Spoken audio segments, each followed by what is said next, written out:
সম্মানিত শিক্ষার্থী ভাই বোনেরা, সম্মানিত রংপুরবাসী, আমরা আজকে এখানে উপস্থিত হয়েছি আমাদের কারমাইকেল কলেজের মাস্টার্সের 22-23 সেশনের শিক্ষার্থী আগামী চক্রবর্তী। আমরা তার সব পরিবারে হত্যার তীব্র নিন্দা জানাই। আমরা এই শান্তিপ্রিয় রংপুরে এর আগে কখনো এমন কোনো ঘটনা দেখিনি যে একই দিনে একই পরিবারের সকলকে হত্যা করা হয়।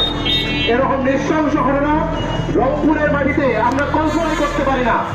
এরকম ফুলের মতো মানুষগুলো, এই নিরাপরাধ মানুষগুলো রংপুর জেলা স্কুলের সাবেক ধর্মীয় শিক্ষক, যিনি সমাদৃত, যিনি একজন ভালো মানুষ হিসেবে পরিচিত, তাকে এই কিভাবে নৃশংসভাবে হত্যা করা হয় সেই কুলকিনারা আমরা এখনো খুঁজে পাই না।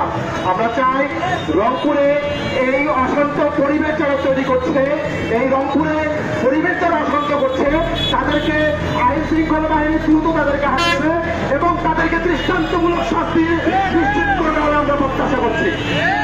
আমরা চাই রংপুরে এরকম ঘটনা যেন তৃতীয়বার না ঘটে, আমাদের এই বলা শেষ বলার না হয়। আমরা চাই রংপুরে এই বিচার যেন নিশ্চিত হয়। আমরা বারবার আবেদন করেছি, আমরা বারবার দেখেছি রাবিসা সহ যতবার আমরা বিচার দাবি করি ততবার কোনো না কোনো ভাবে আইনের পার্থক্য দিয়ে তারা বের হয়ে যায়। আমরা চাই না এভাবেও কোনো সমঝোতার মাধ্যমে এই দোষীগুলো আইনের পার্থক্য দিয়ে বের হয়ে যান। আজকে তারা যখন আইনের পার্থক্য দিয়ে বের হয়ে যাবে, রংপুর শহরে চলাফেরা করবে, ঠিক এদের হাতে আগামীতে কোনো না কোনো পরিবার আবার হত্যার শিকার হবে। আমরা আগামীতে আর এইভাবে দাঁড়াতে চাই না। আমরা চাই না আমাদের কোনো বন্ধুবান্ধব, আমাদের কোনো পরিবার, আমাদের কোনো শিক্ষক এইভাবে নৃশংস হত্যার শিকার হোক। আমরা চাই রংপুরে সুষ্ঠু পরিবেশ ফিরে আসুক। আমরা চাই রংপুরে যেন আর একটিও হত্যার জন্য শিকার না হয়। রংপুর যে অশান্ত পরিবেশ সৃষ্টি হয়েছে, ঠিক একদিন আগে কারমাইকেল কলেজের একজন শিক্ষার্থী অনাদার চিন্তায় শিকার হয়েছে। গতকালকে খুলনাপাড়ার একজন ঝুলন্ত লাশ পাওয়া গেছে। এভাবে আর কত রংপুর কত অশান্ত হবে।